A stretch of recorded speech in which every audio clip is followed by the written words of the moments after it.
দেখি না। এই কলিহত জাগতিক জগতের জীব, এই যে মায়েরা আমরা ৮০ লক্ষ জনে ভ্রমণ করে ৪ লক্ষ জন মানব কুলে জন্ম পেয়েছি মায়েরা। এই যে মায়েরা লক্ষ্য করে শুনবেন,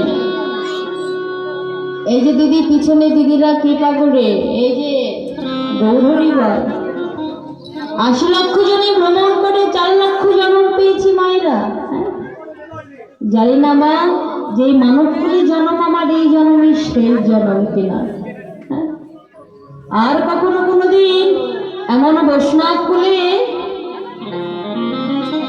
এমন বৈষ্ণব কুলে জন্ম আমার হবে কিনা আমি জানি না মা।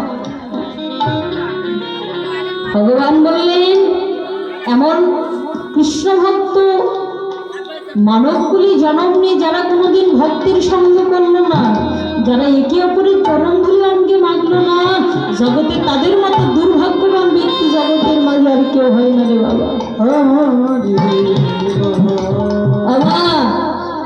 এই নদীর মাঝে অনেকে এসে মনে মনে ভাগ্য ভাবনা করে দেখবেন যে আমার মতো সৌন্দর্যবান ব্যক্তি, আমার মতো ধনীবান ব্যক্তি আর আমার মতো এত ভালো ব্যক্তি নদীয়ার মাঝে আর একটাও নেই।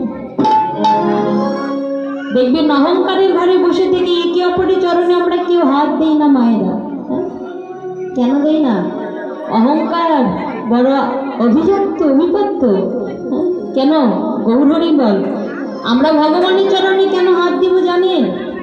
আর আপনাদের মতো ভক্তের চরণে হাত দিব কেন জানেন? যেই দিন আমরা ৭ম মাসের কালী জননীর জপরে ছিলাম মায়েরা, যেই দিন আমাদের ভগবান আশীর্বাদ করতে এলেন, বলুন তো কোথায় বসে থেকে ভগবান আমাদের আশীর্বাদ করলেন?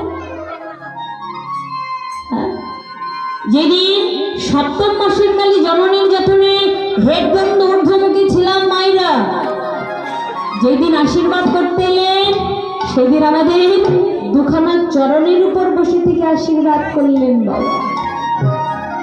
তাই তো ভগবানের আসন হচ্ছে পদ্মা আসন। তাই দেখবেন এই জগতে একটি ছেলে হোক বা একটি মেয়ে হোক, হবার সময় তার চরণ দুখানা দেখবেন লাল ডগডগি হয়, কি হয় না মায়েরা?